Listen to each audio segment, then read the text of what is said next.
പകൽ വാർത്തയിലേക്ക് സ്വാഗതം. പ്രധാന വാർത്തകൾ നോക്കാം. കാസർകോട്ടെ പെൺകുട്ടിയുടെ മരണത്തിൽ പോലീസിനെ ഇന്നും കുടഞ്ഞ ഹൈക്കോടതി. 15-കാരിയെ കാണാതാകുന്നത് ഒളിച്ചോട്ടമാണെന്ന് അനുമാനിച്ചത് എന്തടിസ്ഥാനത്തിലെന്ന് ദേവൻ രാമചന്ദ്രന്റെ ബെഞ്ച്. എന്തുകൊണ്ട് പോക്സോ കേസ് എടുത്തില്ല? അന്വേഷണത്തിൽ വീഴ്ചയില്ലെന്ന് സർക്കാർ കേസ് ഡയറി ഹാജരാക്കി.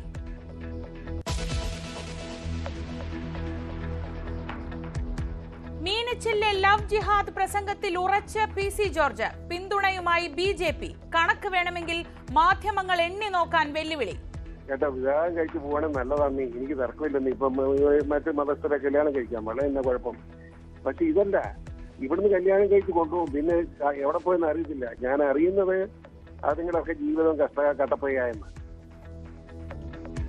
ജോർജിനെ പിന്തുണച്ച് KCBC മധ്യവിരുദ്ധ സമിതിയും ജാമ്യം റദ്ദാക്കണമെന്ന യൂത്ത് ലീഗ്. നിയമോപദേശം തേടി പോലീസ്.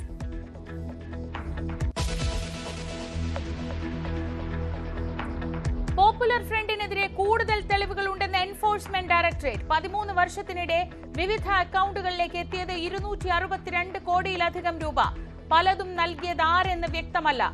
ചില സംഭാവനകൾ ബാങ്ക് അക്കൗണ്ടുകളിൽ എത്തിയിട്ടുമില്ല.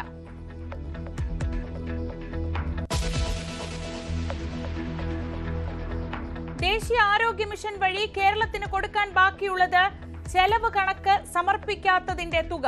കണക്ക് തന്നാൽ അതും നൽകുമെന്ന് ആരോഗ്യമന്ത്രി JP നഡ്ഡ. ആശാവർക്കർമാരുടെ ആനുകൂല്യം കൂട്ടുന്നത് സജീവ പരിഗണനയിൽ. സെക്രട്ടേറിയറ്റിന് മുന്നിലെ ആശമാരുടെ സമരം 30ാം ദിവസം.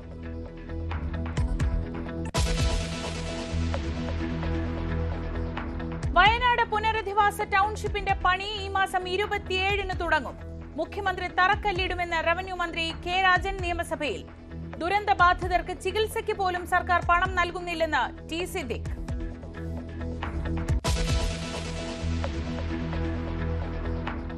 CPM-ൽ വെടിനിർത്തൽ പറഞ്ഞതെല്ലാം പിൻവലിച്ച് A പത്മകുമാർ. വിമർശിച്ചത് തെറ്റായിപ്പോയി, എന്ത് നടപടിയും നേരിടാൻ തയ്യാർ. സംസ്ഥാന കമ്മിറ്റി അംഗത്വം ഒഴിയാൻ തയ്യാറായിരുന്നുവെന്ന് കടകംപള്ളി സുരേന്ദ്രൻ. നവകേരള മാർച്ചിന്റെ പഴയ ചിത്രം പങ്കുവച്ചത് നല്ല ഉദ്ദേശത്തോടെ. മൗനം തുടർന്ന് P ജയരാജനും മേഴ്സിക്കുട്ടിയമ്മയും.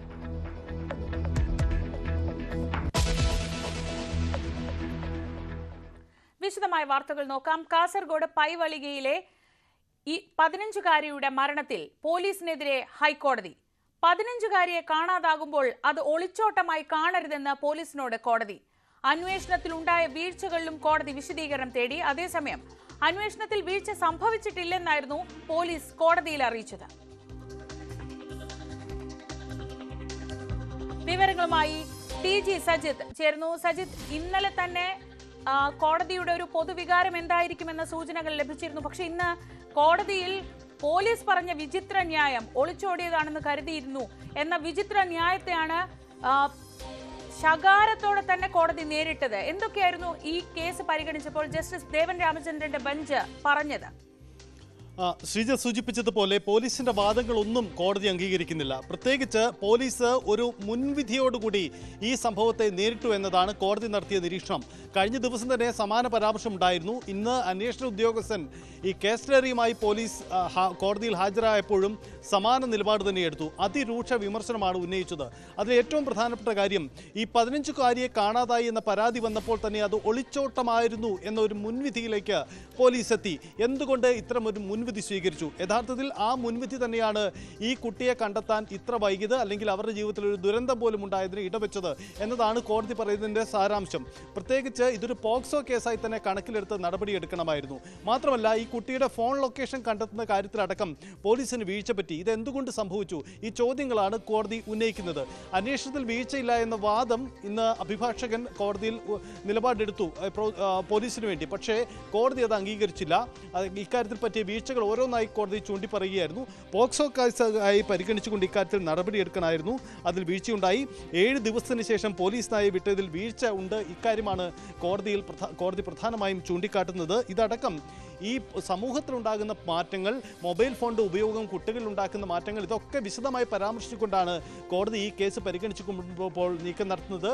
പെൺകുട്ടിയുടെ മാതാപിതാക്കൾ നൽകിയ ഹേബിയസ് കോർപ്പസ് ഹർജി പരിഗണിക്കുന്നതിനിടയിലാണ് കോടതിയിൽ ഈ നീക്കങ്ങൾക്ക് ഉണ്ടാവുന്നത്. 1:45 അല്പസമയത്തിനുള്ളിൽ കേസ് വീണ്ടും പരിഗണിക്കുകയാണ്.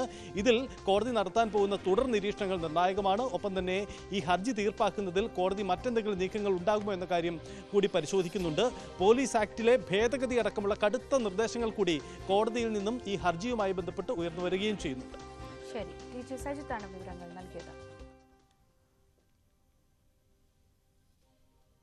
ഇന്നത്തെ ദിവസത്തെ മറ്റൊരു പ്രധാനപ്പെട്ട ചർച്ച PC ജോർജ് ഇന്നലെ നടത്തിയ ഒരു പ്രസംഗമാണ്. ലവ് ജിഹാദ് പരാമർശം ഇന്നലെ നടത്തി. ആ പരാമർശത്തിൽ ഉറച്ചു നിൽക്കുകയാണ് PC ജോർജും അതിനെ പിന്തുണച്ച് BJPയും രംഗത്തെത്തി. ലവ് ജിഹാദിന്റെ തെളിവുകൾ മാധ്യമങ്ങൾ കണ്ടെത്തണമെന്നാണ് ജോർജിന്റെ വെല്ലുവിളി. ജോർജിനെതിരെ കേസെടുക്കുന്ന കാര്യത്തിൽ നിയമോപദേശം കിട്ടിയ ശേഷമായിരിക്കും പോലീസിന്റെ തീരുമാനം. ഇതിനിടെ ജോർജിന്റെ ജാമ്യം റദ്ദാക്കണമെന്ന് പോലീസ് ആവശ്യപ്പെടണമെന്ന് യൂത്ത് ലീഗ് DGPക്ക് പരാതി നൽകി. PC ജോർജിന്റെ പരാമർശം സമൂഹ മാധ്യമങ്ങളിൽ ആയുധമാക്കിയ ഒരു വിഭാഗം വർഗീയ പ്രചരണത്തിന് ശ്രമിക്കുന്നു. എന്നാൽ ഈ വിവാദങ്ങൾക്കിടയിലും ലവ് ജിഹാദ് പരാമർശത്തിൽ ഉറച്ചു നിൽക്കുകയാണ് PC ജോർജ്. ലവ് ജിഹാദ് സംബന്ധിച്ച തെളിവുകൾ എവിടെയെന്ന ചോദ്യത്തിന് ജോർജിന്റെ മറുപടി ഇങ്ങനെ: കേട്ടോ, വിവാഹം കഴിച്ചു പോകണമെങ്കിൽ നല്ലതാണ്, എനിക്ക് തർക്കമില്ലെന്ന്. ഇപ്പം മറ്റു മതസ്ഥരെ കല്യാണം കഴിക്കാം, വളരെ എന്നാ കുഴപ്പം. പക്ഷെ ഇതല്ല, ഇവിടുന്ന് കല്യാണം കഴിച്ച് കൊണ്ടുപോകും, പിന്നെ എവിടെ പോയെന്ന് അറിയത്തില്ല. ഞാൻ അറിയുന്നത് അതുങ്ങളൊക്കെ ജീവിതം കട്ടപ്പയായെന്ന് മനസ്സിലായില്ലേ? അതിനെ വിശ്രാന്തിക്ക് ഞാൻ കിടക്കും. നിങ്ങൾക്ക് ചാനലൊക്കെ ഉണ്ട്, അന്വേഷിക്കൂ. എന്റെ വായിൽ തന്നെ കേൾക്കണമെന്ന് പിടിക്കണം. BJP നേതൃത്വവും ജോർജിനെ പിന്തുണച്ച് രംഗത്തുണ്ട്. PC ജോർജ് തീവ്രവാദത്തിനെതിരെയാണ് പറഞ്ഞതെന്നാണ് മകനും BJP നേതാവുമായ ഷോൺ ജോർജിന്റെ നിലപാട്. PC ജോർജിന്റെ നാവിന്റെ താക്കോല് പൂട്ടി പോലീസിന്റെ കയ്യിൽ കൊടുക്കാൻ ഉദ്ദേശിക്കുന്നില്ല. അഫ്ഗാനിസ്ഥാനോ പാകിസ്ഥാനോ ഒന്നുമല്ല, ഇന്ത്യയാണ്. ഇവിടെ സംസാരിക്കാനുള്ള സ്വാതന്ത്ര്യം ഭരണഘടന നമുക്ക് വാഗ്ദാനം ചെയ്യുന്നുണ്ട്. നിലവിൽ വിദ്വേഷ പരാമർശം നടത്തിയെന്ന കേസിൽ ജാമ്യത്തിലാണ് PC ജോർജ്. ഇതിനിടയിലാണ് പുതിയ വിവാദം. ജോർജിന്റെ പരാമർശങ്ങളിൽ പ്രാഥമിക അന്വേഷണം നടത്തുകയാണ് പാലാ പോലീസ്. പ്രസംഗം പൂർണ്ണമായും കേട്ടാണ് പരിശോധന. മതത്തെ നേരിട്ട് പരാമർശിക്കുന്നില്ലെങ്കിലും ജിഹാദ് പോലുള്ള വാക്കുകൾ ഉപയോഗിച്ചതിൽ കേസെടുക്കാനാകുമോ എന്നതാണ് പ്രധാനമായും പരിശോധിക്കുന്നത്. ഇതിൽ നിയമോപദേശവും തേടിയിട്ടുണ്ട്. ഇതിന്റെ അടിസ്ഥാനത്തിലാവും തുടർ നടപടി. അദ്ദേഹത്തിന് ഒരു സംരക്ഷണവും കൊടുക്കാതെ അദ്ദേഹത്തിന് നൽകിയിട്ടുള്ള ജാമ്യം റദ്ദാക്കിക്കൊണ്ട് അറസ്റ്റ് ചെയ്ത് തുറുങ്കിലടയ്ക്കണമെന്നാണ് ഞങ്ങൾക്ക് ഈ പ്രസ്താവനയോട് ആവശ്യപ്പെടുവാനുള്ളത്. PC ജോർജ് ജാമ്യവ്യവസ്ഥ ലംഘിച്ചു എന്നാണ് യൂത്ത് ലീഗിന്റെ നിലപാട്. ജാമ്യം റദ്ദാക്കാൻ നടപടിയെടുക്കണമെന്ന് ആവശ്യപ്പെട്ടുകൊണ്ട് സംസ്ഥാന പോലീസ് മേധാവിക്ക് ലീഗ് കത്ത് നൽകി. പോലീസ് നടപടിയെടുത്തില്ലെങ്കിൽ നേരിട്ട് ഹൈക്കോടതിയെ സമീപിക്കാനാണ് ഇവരുടെ നീക്കം. യൂത്ത് കോൺഗ്രസ്, SDPI, ജമാഅത്തെ ഇസ്ലാമി അടക്കമുള്ള സംഘടനകളും PC ജോർജിനെതിരെ രംഗത്ത് വന്നിട്ടുണ്ട്. എന്നാൽ PC ജോർജിന്റെ പ്രസ്താവന രാഷ്ട്രീയ സാധ്യതയാക്കാനാണ് BJPയുടെ നീക്കം. PC ജോർജിനെ പിന്തുണച്ച് KCBC മദ്യവിരുദ്ധ സമിതിയും രംഗത്തു വന്നു. ജോർജ് പറഞ്ഞതിൽ മതവിദ്വേഷമില്ലെന്നാണ് ഇവരുടെ നിലപാട്. ന്യൂസ് 18 കോട്ടയം. PFI SDPI വ്യാജ ഫണ്ടിങ്ങിൽ കൂടുതൽ വിവരങ്ങൾ കണ്ടെത്തി ED. നിയമവിരുദ്ധമായി വിദേശത്ത് ഫണ്ട് സ്വരൂപിക്കുകയും അത് ഇന്ത്യയിലേക്ക് കൈമാറ്റം ചെയ്യുകയും ചെയ്തതിന്റെ തെളിവുകൾ EDക്ക് ലഭിച്ചു. 2009 മെയ് മുതൽ 2022 മെയ് വരെ PFIയുടെ 29 അക്കൗണ്ടുകളിലേക്ക് 262 കോടിയിലധികം രൂപ നിക്ഷേപിച്ചതായാണ് കണ്ടെത്തൽ. കണക്കിൽപ്പെടാത്ത പണരസീതുകൾ PFIയുടെ ബാങ്ക് അക്കൗണ്ടുകളിൽ പ്രതിഫലിച്ചിട്ടില്ലെന്നും അന്വേഷണ ഏജൻസികൾ കണ്ടെത്തി. SDPI ഓഫീസുകളിൽ ED നടത്തിയ പരിശോധനകളുടെ കൂടുതൽ വിശദാംശങ്ങളാണ് പുറത്തുവന്നത്. വിദേശത്തു നിന്നും നിയമവിരുദ്ധമായി കോടികളാണ് PFI പിരിച്ചെടുത്തത്. 2009 മെയ് മുതൽ 2022 മെയ് വരെയുള്ള കാലയളവിൽ 29 അക്കൗണ്ടുകളിലായി 262 കോടി രൂപയാണ് നിക്ഷേപവുമായി വന്നിരിക്കുന്നത്. ഇതിൽ 32 കോടിയോളം രൂപ പണമായി നിക്ഷേപിച്ചു. ദേശത്തും വിദേശത്തുമായി പണം പിരിച്ചെടുക്കാൻ ഗൂഢാലോചനകൾ നടത്തി.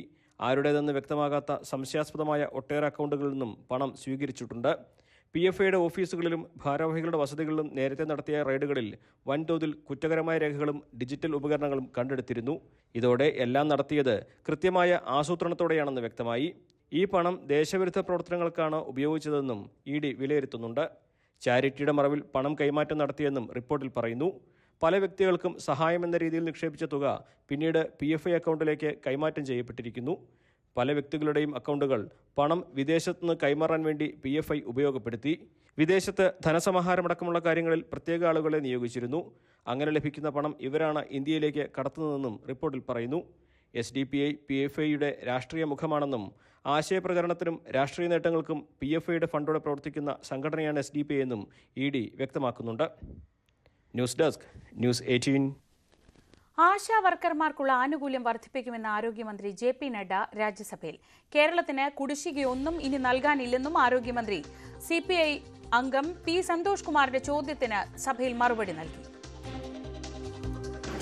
Enlighten the House that just a week back there was a meeting of Mission Steering Group of the NHM where we have seen to it that the ASHA workers, all their activities which they are doing, in all those activities there has to be enhancement of the financial part, and which has the Mission Steering Group has given the permission and we will be going forward.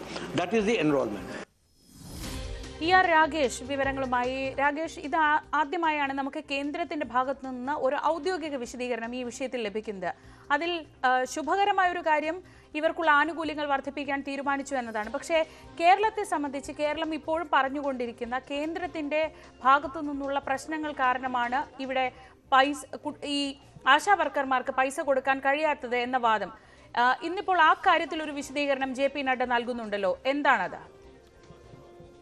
Sreeja, കേരളത്തിൽ നിന്നുള്ള അംഗം CPI അംഗം P Santhosh കുമാറാണ് ഇന്ന് രാജ്യസഭയിൽ ആശാ വർക്കർമാർ നേരിടുന്ന പ്രതിസന്ധി ഉന്നയിച്ചത്. അദ്ദേഹം 3 ചോദ്യങ്ങൾ ഇന്ന് സഭയിൽ ഉന്നയിച്ചു. അതിലൊന്ന് ആശാ വർക്കർമാരുടെ വേതനം വർദ്ധിപ്പിക്കുമെന്നായിരുന്നു. രണ്ടാമതായി ചോദിച്ച ചോദ്യം കേരളത്തിന് നൽകാനുള്ള കുടിശ്ശിക നൽകുമോ എന്നുള്ളതായിരുന്നു. ഇതിനാണ് ജെ.പി. നഡ്ഡ ഇന്ന് ഏതായാലും കേന്ദ്ര ആരോഗ്യമന്ത്രി മറുപടി നൽകിയത്. അദ്ദേഹം പറഞ്ഞ പ്രധാനപ്പെട്ട കാര്യം ആശാ വർക്കർമാരുടെ വേതനം വർദ്ധിപ്പിക്കും, അക്കാര്യം പരിഗണനയിലുണ്ട് എന്നാണ്. കാരണം കഴിഞ്ഞ ആഴ്ച നാഷണൽ ഹെൽത്ത് മിഷന്റെ സ്റ്റിയറിംഗ് കമ്മിറ്റി യോഗം ചേർന്നു. ആശാ വർക്കർമാരുടെ വിശദമായി തന്നെ വിഷയം ചർച്ച ചെയ്തു. അതിൽ ഈ വേതന വർധനവ്, ആനുകൂല്യ വർധനവ് അടക്കമുള്ള കാര്യങ്ങൾ നടപടികളുമായി മുന്നോട്ട് പോകാൻ നിർദ്ദേശം നൽകി എന്നാണ് അദ്ദേഹം വ്യക്തമാക്കിയത്.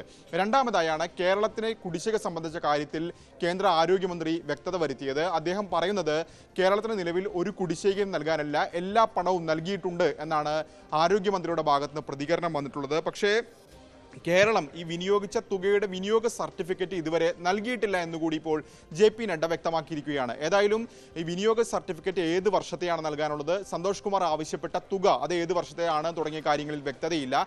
ഏതായാലും സഭയ്ക്ക് പുറത്ത് വന്ന പി സന്തോഷ് കുമാർ ഇപ്പോൾ പ്രതികരിച്ചിരിക്കുന്നത് ജെ.പി. നഡ്ഡ സഭയെ തെറ്റിദ്ധരിപ്പിച്ചു എന്നാണ്. കാരണം കേരളത്തിന് പണം കിട്ടാനുണ്ട്, അത് വ്യക്തമായ കാര്യമാണ് എന്നാണ് അദ്ദേഹം പറഞ്ഞിരിക്കുന്നത്. അതുകൊണ്ട് തന്നെ ജെ.പി. നഡ്ഡയ്ക്കെതിരെ അവകാശ ലംഘനത്തിന് നോട്ടീസ് നൽകുമെന്ന പ്രതികരണമാണ് ഇപ്പോൾ പി സന്തോഷ് കുമാറിന്റെ ഭാഗത്തുനിന്നുണ്ടായിട്ടുള്ളത്. ശ്രീജ, ആ വിഷയത്തിൽ എന്തായാലും കൂടുതൽ വിശദീകരണം വേണം.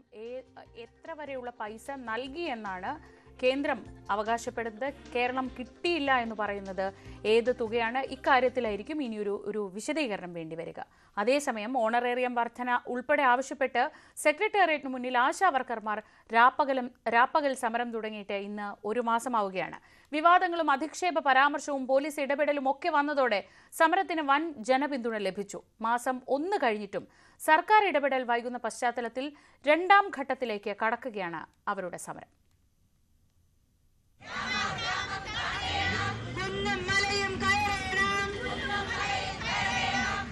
വിരമിക്കൽ ആനുകൂല്യങ്ങൾ ഉൾപ്പെടെ ആവശ്യപ്പെട്ടുകൊണ്ട് കഴിഞ്ഞ ഫെബ്രുവരി 10 തുടങ്ങിയ കേരള ആശാ ഹെൽത്ത് വർക്കേഴ്സ് അസോസിയേഷന്റെ സമരം മഴയും വെയിലുമേറ്റ് 30ാം നാളിൽ എത്തി നിൽക്കുമ്പോഴും സമരവീര്യം ഒട്ടും ചോർന്നിട്ടില്ല എന്നതിന് കടന്നുപോയ രാപ്പകലുകൾ തന്നെ സാക്ഷി. ആരുടെയും പിന്തുണയില്ലാതെ തുടങ്ങിയ പോരാട്ടം, ഇതിനിടെ ചർച്ചയ്ക്ക് വിളിച്ചതിന് പിന്നാലെയുള്ള സംസ്ഥാന സർക്കാരിന്റെ കൈമലർത്തൽ, CITU ഉൾപ്പെടെയുള്ള ഇടതനുകൂല സംഘടനകളുടെ രൂക്ഷ വിമർശനം, ബദൽ സമരമുഖങ്ങൾ. എന്നാൽ ഒരു ഘട്ടത്തിൽ പോലും പിന്മാറാൻ തയ്യാറാകാതിരുന്നതോടെ സമരപ്പന്തലിലേക്ക് ജനപിന്തുണ ഒഴുകിയെത്തി. ഐക്യദാർഢ്യവുമായി കോൺഗ്രസും BJPയും കൂടി എത്തിയതോടെ ആശമാരുടെ സമരത്തിന്റെ ചൂട് കേരളം അറിഞ്ഞു. ഒരു ഹ്യൂജ് ഫണ്ടാണ് എമൗണ്ട് നമുക്ക് NHMന് വേണ്ടിയിട്ട് ഇവിടെ കൊടുക്കുന്നത്, NHMന്റെ പ്രവർത്തനങ്ങൾക്ക് വേണ്ടിയിട്ട്. അന്നേരം അവരെന്താണ് ചെയ്യേണ്ടത്? അടിസ്ഥാന തൊഴിലാളി വർഗത്തിനുള്ള വേതനം മാറ്റി വെച്ചിട്ട് വേണം അവർ മറ്റു കാര്യങ്ങൾക്ക് ചെലവഴിക്കുക. അല്ലാതെ ഈ കിട്ടുന്ന പൈസ എടുത്ത് മറ്റു കാര്യങ്ങൾ ചെലവഴിച്ചിട്ട് 4-5 മാസം കൂടുമ്പോൾ ഈ കഷ്ടപ്പെടുന്ന ആശമാർക്ക് കൊടുക്കുന്നതിലല്ല. ഞങ്ങളിവിടെ എപ്പോൾ വന്ന് സമരം ചെയ്യുമ്പോഴാണ് ഞങ്ങൾക്ക് ഈ കുടിശ്ശിക തരുന്നത്. അതിപ്പോഴാണ് ഈ കുടിശ്ശിക ഒരുമിച്ചെങ്കിലും കിട്ടിയത്. നിയമസഭയിലും പിന്നാലെ പാർലമെന്റിലും വരെ ആശമാരുടെ സമരമെത്തി. ഇന്നും പാർലമെന്റ് കവാടത്തിന് മുന്നിൽ UDF MPമാർ പ്രതിഷേധിച്ചു.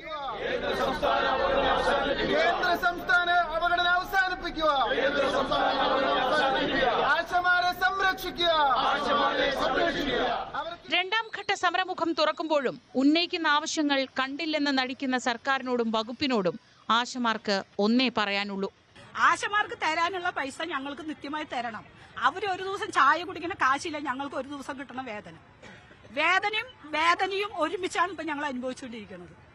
ഒരു മാസക്കാലമായിട്ട് ഇവിടെ വന്നിരിക്കുകയാണ്, എന്നിട്ടും കണ്ണു തുറക്കാത്ത സർക്കാർ ഇനി എന്ത് ചെയ്താലും കണ്ണു തുറക്കുക.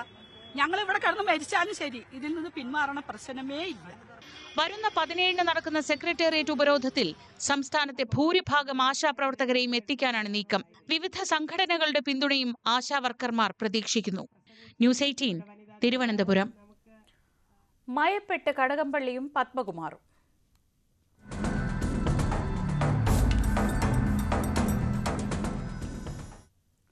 പാർട്ടിക്കെതിരെയുള്ള പരസ്യ പ്രതികരണങ്ങളിൽ നിന്ന് പിൻവാങ്ങി അസംതൃപ്തരായ CPM നേതാക്കൾ. പാർട്ടി വിമർശനം തെറ്റായിപ്പോയെന്നും എന്ത് നടപടിയും നേരിടാൻ തയ്യാറാണെന്നും A. പത്മകുമാർ പറഞ്ഞു. ഒരു സ്ഥാനവും ആഗ്രഹിച്ചിട്ടില്ലെന്നും സംസ്ഥാന കമ്മിറ്റി അംഗത്വം തന്നെ ഒഴിയാൻ തയ്യാറായിരുന്നുവെന്നുമായിരുന്നു കടകംപള്ളി സുരേന്ദ്രന്റെ പ്രതികരണം. ആരോഗ്യമന്ത്രി വീണ ജോർജിനെ സംസ്ഥാന സമിതിയിലെ പ്രത്യേക ക്ഷണിതാവാക്കിയതായിരുന്നു പത്മകുമാറിനെ പ്രകോപിപ്പിച്ചത്. പ്രാഥമിക അംഗത്വത്തിൽ തുടരുമെന്ന് പ്രഖ്യാപിച്ച പത്മകുമാർ ഇന്ന് നിലപാട് തിരുത്തി. പരസ്യ വിമർശനങ്ങൾ തെറ്റായിപ്പോയെന്ന് അംഗീകരിച്ചു. ആ പറഞ്ഞ കാര്യം പരസ്യമായി പറയാൻ പാടില്ലായിരുന്നു എന്നുള്ളത് മറ്റാരേക്കാൾ കൂടുതൽ അറിയാവുന്ന ഒരാളാണ് ഞാൻ. അതുകൊണ്ട് തന്നെയാണ് ഇന്നലെ പറഞ്ഞത്, ഞാൻ അങ്ങനെ പരസ്യമായി പ്രതികരിച്ചത് ശരിയായില്ല എന്ന് ഞാൻ തന്നെ പറഞ്ഞല്ലോ, അല്ലാതെ വേറെ ആരും അല്ലല്ലോ പറഞ്ഞത്. അതല്ലെങ്കിൽ എന്നെ ബോധ്യപ്പെടുത്താൻ വേണ്ടി വേറെ ആരും പറഞ്ഞതുമല്ല. അപ്പോൾ ഒരു കമ്മ്യൂണിസ്റ്റ് പാർട്ടിയെ സംബന്ധിച്ച് എന്തെങ്കിലും ഇതുപോലുള്ള വ്യത്യസ്താഭിപ്രായങ്ങളുണ്ടെങ്കിൽ ഏത് വ്യത്യസ്താഭിപ്രായവും അവനവൻ്റെ പാർട്ടി ഘടകത്തിൽ പറയാൻ പാർട്ടിയിൽ അവകാശമുണ്ട്. അതിൽ നിന്ന് വ്യത്യസ്തമായിട്ടാണ് ഒരു വികാരപരമായിട്ടുള്ള നിലപാട് ഞാൻ സ്വീകരിച്ചു എന്നുള്ളത് അതെനിക്ക് ബോധ്യമുള്ള കാര്യമാണ്. അതിൻ്റെ പേരിൽ പാർട്ടി എന്ത് നിലപാട് സ്വീകരിച്ചാലും അത് ഉൾക്കൊള്ളാനും ഞാൻ തയ്യാറാണ്. 2016 നവകേരള മാർച്ചിന്റെ സമാപന യോഗത്തിൽ പ്രസംഗിക്കുന്ന ചിത്രവും ഒപ്പം ഒരു ആശ്ചര്യചിഹ്നവുമായിരുന്നു കടകംപള്ളി സുരേന്ദ്രൻ ഇന്നലെ ഫേസ്ബുക്കിന്റെ കവർ ഫോട്ടോ ആക്കിയിരുന്നത്. സംസ്ഥാന സെക്രട്ടേറിയറ്റിൽ ഉൾപ്പെടാത്തതിന്റെ അതൃപ്തിയായി ഇത് വ്യാഖ്യാനിക്കപ്പെട്ടു. എന്നാൽ എല്ലാം മാധ്യമ വ്യാഖ്യാനങ്ങളാണെന്ന പതിവ് CPM വിശദീകരണത്തിൽ കടകംപള്ളിയും പാർട്ടിക്കൂറ് പ്രഖ്യാപിച്ചു. നിങ്ങൾ എന്താണ് എന്നെപ്പറ്റി മനസ്സിലാക്കിയിരിക്കുന്നതെന്ന് എനിക്കറിയില്ല. എൻ്റെ ഒരു പ്രൊഫൈൽ പിക്ചറിനെ എത്ര ദുരുപദിഷ്ടമായിട്ടുള്ള രീതിയിലാണ് നിങ്ങൾ ചിലർ വ്യാഖ്യാനിക്കാൻ വേണ്ടി ശ്രമിച്ചിരിക്കുന്നത്. സമ്മേളന കാലത്ത് 2-3 ചിത്രങ്ങളുണ്ടായിരുന്നു പ്രൊഫൈലിൽ, മാറി മാറി വന്ന ചിത്രങ്ങൾ. കൂട്ടത്തിൽ പറയട്ടെ, പ്രൊഫൈൽ ചിത്രങ്ങളൊക്കെ സ്ഥാപിക്കുന്നത് ഞാനല്ല. എനിക്ക് വേണ്ടി എൻ്റെ കൂടൊപ്പം പ്രവർത്തിക്കുന്നതായിട്ടുള്ള എൻ്റെ ഒരു PA ഉണ്ട്. കഴിഞ്ഞ ദിവസം വന്നത് 20ാം പാർട്ടി കോൺഗ്രസിൽ അന്നത്തെ പാർട്ടി സംസ്ഥാന സെക്രട്ടറി ആയിട്ടുള്ള പിണറായി വിജയനോടൊപ്പം തിരുവനന്തപുരം ജില്ലാ ഡെലിഗേഷൻ്റെ ഒരു ചിത്രമാണ് പ്രൊഫൈലായിട്ട് വന്നത്. നിങ്ങൾ അതിലാരും ഉത്കണ്ഠപ്പെട്ടതായിട്ട് കണ്ടില്ല. സംസ്ഥാന സെക്രട്ടേറിയറ്റിൽ തിരുവനന്തപുരം ജില്ലയ്ക്ക് പ്രാതിനിധ്യം കിട്ടാത്തതിൽ ജില്ലയിലെ പാർട്ടിയിൽ അമർഷം ശക്തമാവുകയാണ്. സാമൂഹ്യ മാധ്യമങ്ങളിൽ പ്രവർത്തകർ ഇതിനെതിരെ രംഗത്ത് വന്നു. പാർട്ടി തീരുമാനത്തിലെ അതൃപ്തി സംസ്ഥാന കമ്മിറ്റിയിൽ അറിയിച്ച P. ജയരാജനും J. മേഴ്സിക്കുട്ടിയമ്മയും മൗനം തുടരുകയാണ്. ന്യൂസ് 18 തിരുവനന്തപുരം. വയനാട് പുനരധിവാസത്തിനുള്ള ടൗൺഷിപ്പ് നിർമ്മാണം മാർച്ച് 27-ന് തുടങ്ങുമെന്ന് പ്രഖ്യാപിച്ച സർക്കാർ. തറക്കല്ലിടൽ മുഖ്യമന്ത്രി നിർവഹിക്കുമെന്ന് റവന്യൂ മന്ത്രി K. രാജൻ സഭയിൽ പ്രഖ്യാപിച്ചു. വയനാട് പുനരധിവാസത്തിൽ അനിശ്ചിതത്വം ആരോപിച്ച് പ്രതിപക്ഷം കൊണ്ടുവന്ന റൂൾ 50 നോട്ടീസിൽ പ്രതികരിക്കുകയായിരുന്നു മന്ത്രി.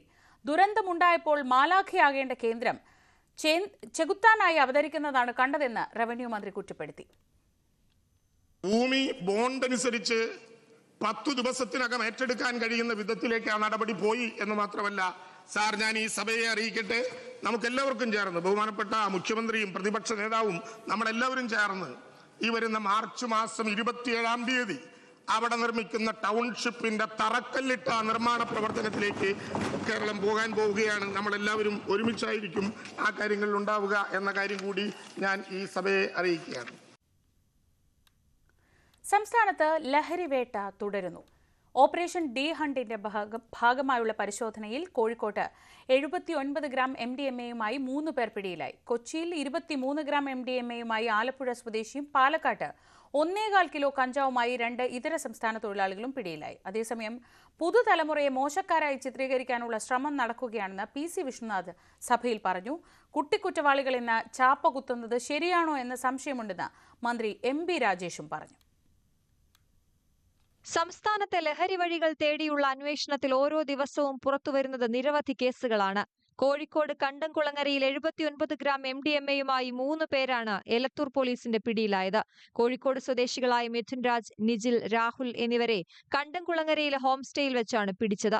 കൊച്ചിയിൽ ഓപ്പറേഷൻ ഡി ഹണ്ടിന്റെ ഭാഗമായുള്ള പരിശോധനയിൽ ആലപ്പുഴ സ്വദേശി ഷിയാസിന്റെ പക്കൽ നിന്നും 23 ഗ്രാം MDMA-യാണ് ഡാൻസ് ഓഫ് സംഘം പിടിച്ചെടുത്തത്. സംഭവത്തിൽ പാലാരിവട്ടം പോലീസ് കേസെടുത്തു. പാലക്കാട് കോട്ടോപ്പാടത്ത് 1.25 കിലോ കഞ്ചാവുമായി ഇതര സംസ്ഥാനക്കാരായ 2 യുവാക്കളും പിടിയിലായി. കൂമഞ്ചേരി കുന്നിൽ വെച്ച് യുവാക്കളെ കണ്ട് സംശയം തോന്നിയ നാട്ടുകാർ തടഞ്ഞുവെച്ച് പോലീസിലും എക്സൈസിലും വിവരമറിയിക്കുകയായിരുന്നു.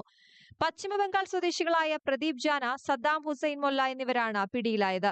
പൊന്നാനിയിൽ ജോലി ചെയ്യുന്ന ഇരുവരും ഇടനിലക്കാരൻ വഴിയാണ് കഞ്ചാവിനായി പാലക്കാടെത്തിയത്. ഇവർക്ക് കഞ്ചാവ് നൽകിയവരെക്കുറിച്ച് അന്വേഷണം നടക്കുന്നതായും എക്സൈസ് സംഘം അറിയിച്ചു. അതേസമയം ലഹരി ഒഴുക്കിൽ സംസ്ഥാനം നേരിടുന്ന ഗുരുതര സാഹചര്യം ഇന്ന് വീണ്ടും നിയമസഭയിൽ പ്രതിപക്ഷം ഉന്നയിച്ചു. പുതിയ തലമുറയെ മോശക്കാരായി ചിത്രീകരിക്കാനുള്ള ശ്രമം നടക്കുന്നുണ്ടെന്നും അതിനെ പ്രതിരോധിക്കാനുള്ള ഇടപെടൽ വേണമെന്നും PC വിഷ്ണുനാഥ് സഭയിൽ ആവശ്യപ്പെട്ടു.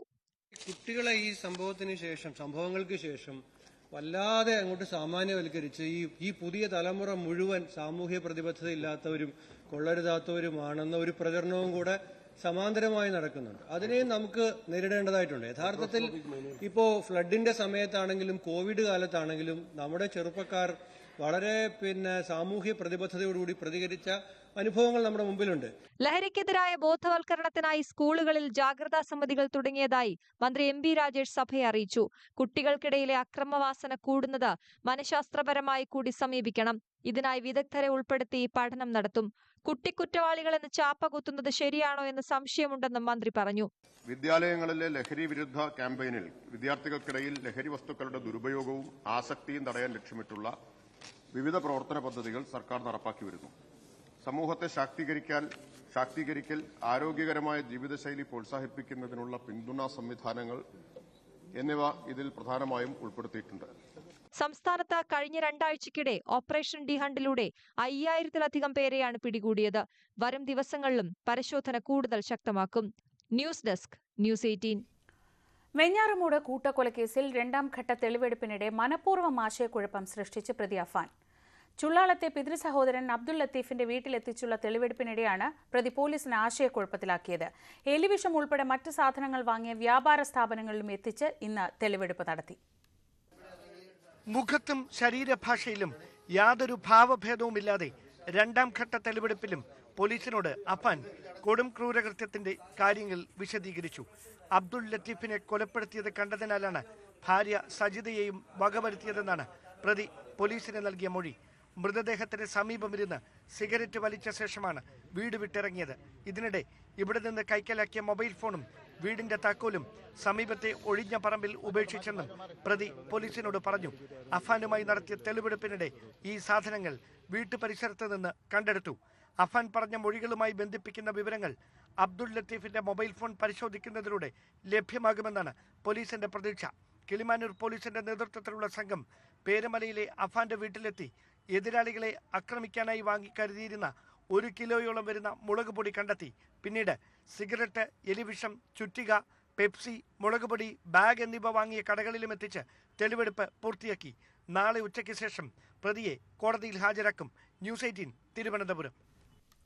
താമരശ്ശേരിയിലെ 10ാം ക്ലാസ് വിദ്യാർത്ഥി ഷഹബാസിന്റെ കൊലപാതകത്തിൽ പ്രതികളായ വിദ്യാർത്ഥികളെ SSLC പരീക്ഷ എഴുതാൻ അനുവദിച്ചതിനെതിരായ ഹർജി ഹൈക്കോടതി നാളെ വീണ്ടും പരിഗണിക്കും. ഷഹബാസിന്റെ പിതാവാണ് കോടതിയെ സമീപിച്ചിരിക്കുന്നത്. ഇരയ്ക്കും അവകാശങ്ങളുണ്ടെന്നാണ് ഷഹബാസിന്റെ പിതാവ് കഴിഞ്ഞ ദിവസം കോടതിയിൽ വാദിച്ചത്. സാധാരണഗതിയിൽ ചെറിയ കുറ്റകൃത്യങ്ങളിൽ പോലും പ്രതികളായവരെ പരീക്ഷയിൽ ഡീബാർ ചെയ്യാറുണ്ടെന്നും ഷഹബാസിന്റെ പിതാവ് കോടതിയിൽ വാദിച്ചു.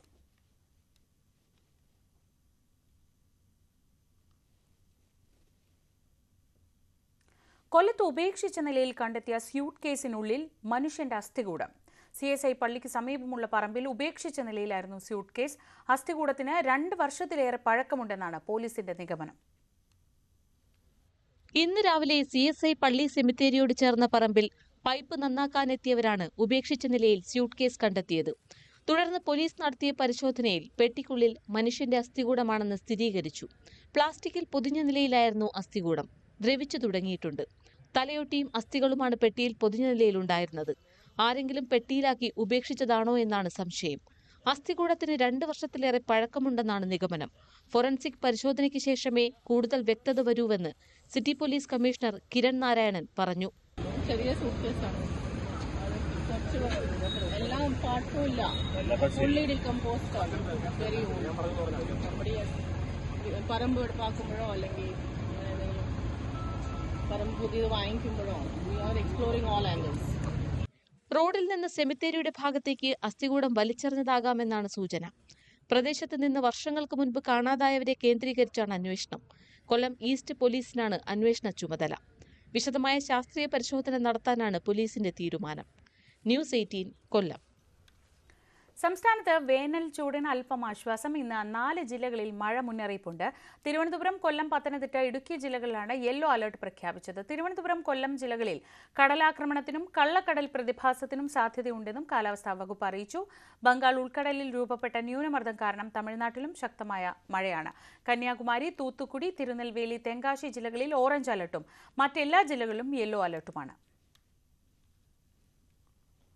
2 ദിവസത്തെ ഔദ്യോഗിക സന്ദർശനത്തിനായി പ്രധാനമന്ത്രി നരേന്ദ്രമോദി മൗറീഷ്യസിലെത്തി. പോർട്ട് ലൂയിസിലെ വിമാനത്താവളത്തിലിറങ്ങിയ നരേന്ദ്രമോദിയെ മൗറീഷ്യസ് പ്രധാനമന്ത്രി നവീൻ രാങ്കുലം സ്വീകരിച്ചു. ദ്വീപ് രാഷ്ട്രത്തിന്റെ ദേശീയ ദിനാഘോഷങ്ങളിൽ മുഖ്യാതിഥിയായി പങ്കെടുക്കുന്ന മോദി രാജ്യത്തെ ഉന്നത നേതാക്കളുമായി കൂടിക്കാഴ്ച നടത്തും.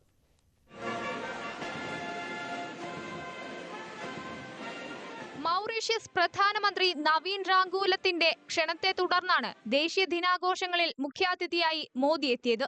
സന്ദർശനത്തിൽ ഇരു രാജ്യങ്ങളും തമ്മിലുള്ള ബന്ധത്തിൽ പുതിയതും തിളക്കമുള്ളതുമായ ഒരു അധ്യായം തുറക്കുമെന്ന് മോദി പറഞ്ഞിരുന്നു. മൗറീഷ്യസ് പ്രധാനമന്ത്രിയെ കൂടാതെ പ്രസിഡന്റിനെയും ദ്വീപ് രാഷ്ട്രത്തിലെ വിശിഷ്ട വ്യക്തികളുമായും രാഷ്ട്രീയ പാർട്ടികളുടെ നേതാക്കളുമായും കൂടിക്കാഴ്ച നടത്തും. ശേഷി വർദ്ധിപ്പിക്കൽ, വ്യാപാരം, അതിർത്തി കടന്നുള്ള സാമ്പത്തിക കുറ്റകൃത്യങ്ങൾ കൈകാര്യം ചെയ്യൽ എന്നീ മേഖലകളിൽ സഹകരണം ഉറപ്പിക്കുന്ന നിരവധി കരാറുകളിൽ ഇരു രാജ്യങ്ങളും ഒപ്പുവെക്കും. മൗറീഷ്യസിൽ നടക്കുന്ന ആഘോഷങ്ങളിൽ ഇന്ത്യൻ നാവികസേനയുടെ ഒരു യുദ്ധക്കപ്പലും ഇന്ത്യൻ വ്യോമസേനയുടെ ആകാശ് ഗംഗ സ്കൈ ഡൈവിംഗ് ടീമും സായുധ സേനയുടെ ഒരു സംഘവും പങ്കെടുക്കും. ഇന്ത്യയുടെ സഹായത്തോടെ നിർമ്മിച്ച സിവിൽ സർവീസ് കോളേജും പ്രദേശത്തെ ആരോഗ്യ കേന്ദ്രവും ഉദ്ഘാടനം ചെയ്യും. ഇതിനു മുൻപ് 2015 മോദി അവസാനമായി മൗറീഷ്യസ് സന്ദർശിച്ചത്. മുൻ ബ്രിട്ടീഷ് ഫ്രഞ്ച് കോളനിയായ മൗറീഷ്യസിന്റെ ഏറ്റവും വലിയ വ്യാപാര പങ്കാളികളിൽ ഒന്നാണ് ഇന്ത്യ. 12 ലക്ഷത്തോളം വരുന്ന ദ്വീപ് രാഷ്ട്രങ്ങളിലെ ജനസംഖ്യയുടെ 70% ഇന്ത്യൻ വംശജരാണ്. ഇതിനു പുറമെ ദ്വീപിന്റെ സംസ്കാരം, രാഷ്ട്രീയം, സമ്പദ് വ്യവസ്ഥ എന്നിവയിൽ സുപ്രധാന പങ്ക് വഹിക്കുന്നതും ഇന്ത്യയാണ്. അതുകൊണ്ട് തന്നെ മോദിയുടെ സന്ദർശനം ഏറെ പ്രത്യേകതകളുള്ളതാണ്. National desk news 18. 2ാം ഘട്ട വെടിനിർത്തൽ ചർച്ചയ്ക്ക് ദോഹയിൽ വേദിയൊരുങ്ങിയെങ്കിലും സമ്പൂർണ്ണ യുദ്ധവിരാമത്തിന് തയ്യാറാകാതെ ഇസ്രയേൽ. ദോഹയിലെത്തിയ ഇസ്രയേൽ, ഹമാസ് സംഘങ്ങളുമായി മധ്യസ്ഥ രാജ്യങ്ങൾ അനൗപചാരിക ചർച്ചയ്ക്ക് തുടക്കം കുറിച്ചെങ്കിലും കാര്യമായ പുരോഗതിയില്ല. സമ്പൂർണ്ണ യുദ്ധവിരാമത്തിലൂടെ മാത്രം ബന്ദി കൈമാറ്റമെന്ന ഹമാസ് നിലപാട് സ്വീകാര്യമല്ലെന്നാണ് ഇസ്രയേൽ വ്യക്തമാക്കുന്നത്. ഹമാസുമായുള്ള ആദ്യഘട്ട വെടിനിർത്തൽ കരാർ അവസാനിച്ച് 10 ദിവസത്തിന് ശേഷമാണ് പുതിയ ചർച്ചകൾക്കായി ഇസ്രായേലി പ്രതിനിധി സംഘം ഖത്തറിലെത്തിയത്. ഈജിപ്ത്, ഖത്തർ, അമേരിക്ക എന്നിവിടങ്ങളിൽ നിന്നുള്ള മധ്യസ്ഥർ മുഖേനയാണ് ചർച്ച പുരോഗമിക്കുന്നത്. ഹമാസ് തടവിലാക്കിയിരിക്കുന്ന ശേഷിക്കുന്ന എല്ലാ തടവുകാരെയും മോചിപ്പിക്കാനും ഗസക്കെതിരെ ഇസ്രായേലിന്റെ യുദ്ധം അവസാനിപ്പിക്കാനും ആവശ്യപ്പെടുന്നതാണ് 2ാം ഘട്ട ചർച്ച. എന്നാൽ യുദ്ധം പൂർണ്ണമായി അവസാനിപ്പിക്കുന്ന അനുമതി സംഘത്തിന് നെതന്യാഹു നൽകിയിട്ടില്ല എന്നാണ് വിവരം. സമ്പൂർണ്ണ യുദ്ധവിരാമത്തിലൂടെ മാത്രം ബന്ദി കൈമാറ്റം എന്ന ഹമാസ് നിലപാട് സ്വീകാര്യമല്ലെന്നാണ് ഇസ്രായേൽ മധ്യസ്ഥ രാജ്യങ്ങളെ അറിയിച്ചത്. ഷിൻബത്ത്, മൊസാദ്, സൈന്യം എന്നിവയുടെ പ്രതിനിധികളാണ് ഇസ്രായേൽ സംഘത്തിലുള്ളത്. അതേസമയം ബന്ദികളുടെ മോചനവുമായി ബന്ധപ്പെട്ട ചർച്ച ഫലപ്രാപ്തിയിലെത്തുമെന്നാണ് പ്രതീക്ഷയെന്ന് അമേരിക്കയുടെ പശ്ചിമേഷ്യൻ പ്രതിനിധി സ്റ്റീവ് വിറ്റ്കോഫ് പറഞ്ഞു. അടുത്ത ദിവസങ്ങളിൽ ഹമാസും ഇസ്രയേലും തമ്മിൽ നടക്കുന്ന ചർച്ചകളുടെ പുരോഗതി നോക്കിയാകും തങ്ങളുടെ ഇടപെടലെന്നും അദ്ദേഹം വ്യക്തമാക്കി. ബന്ദിമോചന വിഷയത്തിൽ ഹമാസുമായി അമേരിക്ക നേരിട്ട് ചർച്ച നടത്തിയതിനു പുറമെ ഹമാസിനെ പ്രകീർത്തിച്ചുകൊണ്ടുള്ള US പ്രതിനിധി സംഘം ആഡം ബോഹലറുടെ പ്രതികരണവും ഇസ്രായേലിനെ രോഷം കൊള്ളിച്ചിരുന്നു. ഈ സാഹചര്യത്തിൽ ഹമാസുമായി ഇനി നേരിട്ടുള്ള ചർച്ച ട്രംപ് ഭരണകൂടം ഉപേക്ഷിക്കുമെന്നാണ് സൂചന. അതേസമയം സഹായ വസ്തുക്കൾ തടയുകയും വൈദ്യുതി ബന്ധം വിച്ഛേദിക്കുകയും ചെയ്തതോടെ ഗസയിലെ സ്ഥിതിഗതികൾ ഏറെ വഷളായി. National desk news 18. Micro blogging പ്ലാറ്റ്ഫോമായ എക്സിനെതിരെ തുടർച്ചയായ ആഗോളതലത്തിൽ ആക്രമണം നടത്തുന്നുവെന്ന് ടെസ്ല CEO ഇലോൺ മസ്ക്. ഇതിൽ ഒരു വലിയ സംഘമോ അതിൽ അതല്ലെങ്കിൽ രാജ്യമോ ഉൾപ്പെട്ടിട്ടുണ്ടെന്നാണ് മസ്കിന്റെ ആരോപണം. ഇന്നലെ വൈകിട്ട് 3-നും 9-നും ഇടയിൽ ഉപയോക്താക്കൾക്ക് ആപ്പ് ഉപയോഗിക്കാനോ എന്തെങ്കിലും പോസ്റ്റ് ചെയ്യാനോ കഴിയാത്ത സാഹചര്യം ഉണ്ടായപ്പോഴാണ് എക്സിനെതിരെയുള്ള ആക്രമണത്തെക്കുറിച്ച് മസ്ക് സംശയം പ്രകടിപ്പിച്ചത്. ആപ്പ് പ്രവർത്തിക്കുന്നില്ലെന്ന് ആയിരക്കണക്കിന് ഉപയോക്താക്കളാണ് പരാതിപ്പെട്ടത്. പകൽ വാർത്ത പൂർണ്ണമാവുന്നു. ഇടവേളയ്ക്ക് ശേഷം സകലമാന കേരളം കാണാം. ഹരികൃഷ്ണൻ ചേരും.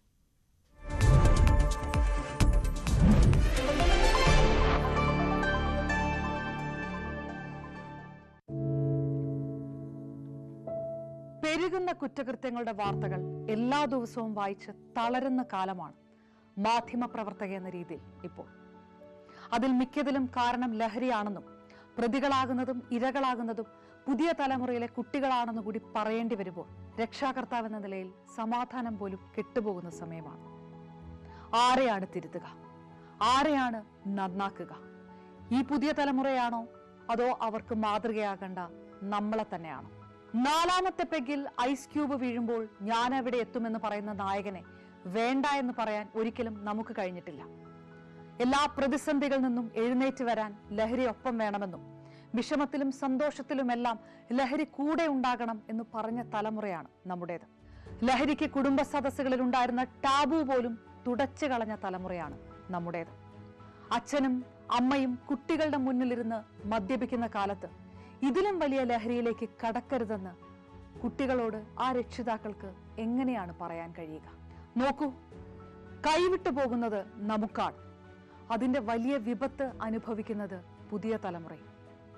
ലഹരിക്ക് അടിമയാകാതിരിക്കൂ, സ്വതന്ത്രരാകൂ. Live free, live drug free.